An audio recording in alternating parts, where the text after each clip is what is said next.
I wish to warmly welcome the Secretary General, His Excellency Mr. António Guterres, and give him the floor. Madam President, Excellencies, ladies and gentlemen, I welcome this debate on women in peacekeeping as we strive for progress on a key element in the maintenance of international peace and security. With the launch of the strategy on gender parity in 2017, the United Nations has embarked on an ambitious and essential system-wide effort to enhance women's representation at all levels and in all arenas.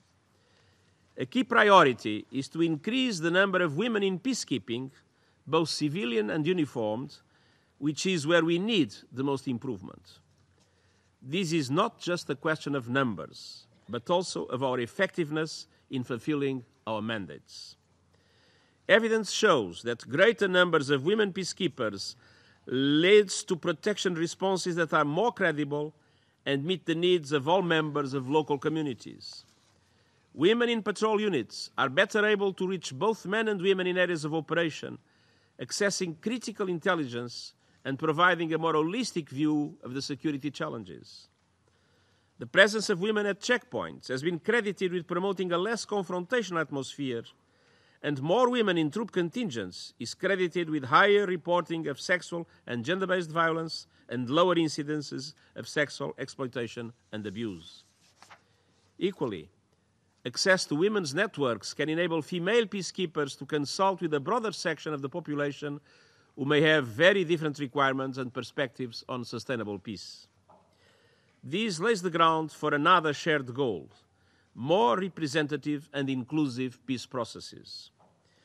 As we approach the 20th anniversary of Security Council Resolution 1325 on women, peace and security, we need to do far more to ensure that women's rights, women's voices, and women's participation are at the center of peacekeeping decision-making.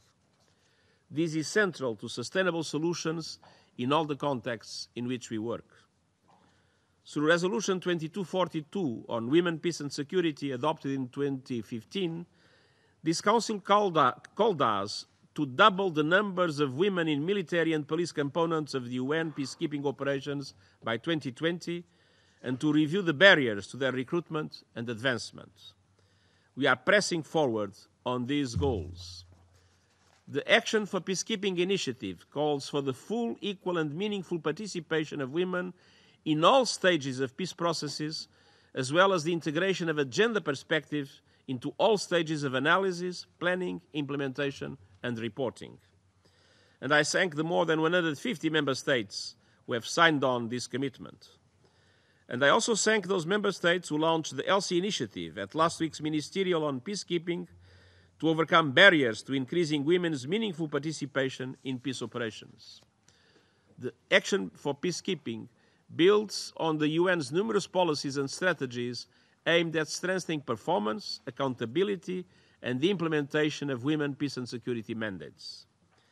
In support of our commitments in these areas, we have undertaken a range of actions to support and promote women's involvement in our operations.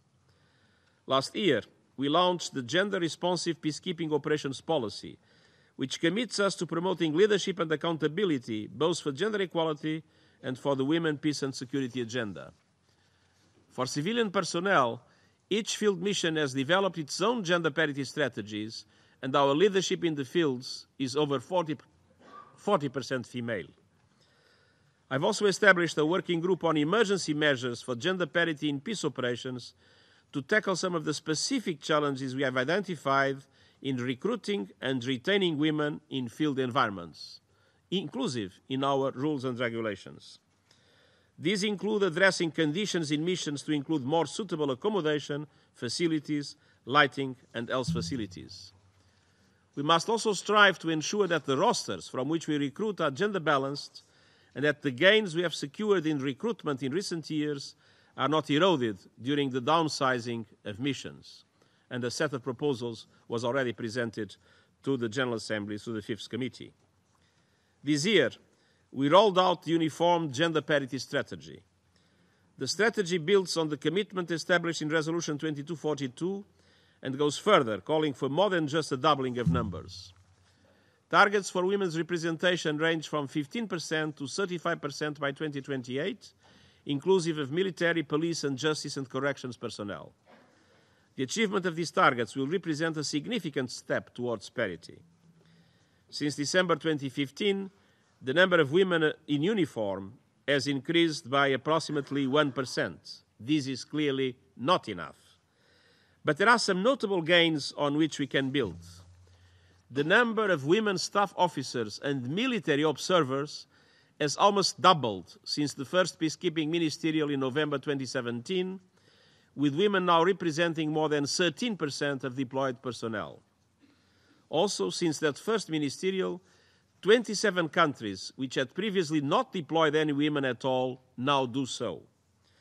And 30 more countries have deployed more than 15% women military observers and staff officers, bringing the total number of countries to 48.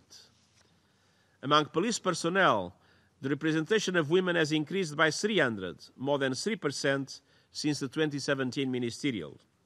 Now 9% of personnel in formed police units are women. Furthermore, the number of female heads of UN police components in the field has increased, including in Abyei, Cyprus, Darfur, and South Sudan. Our uniform gender parity strategy also sets targets for uniformed corrections and justice officers in the field. However, this area has been more challenging.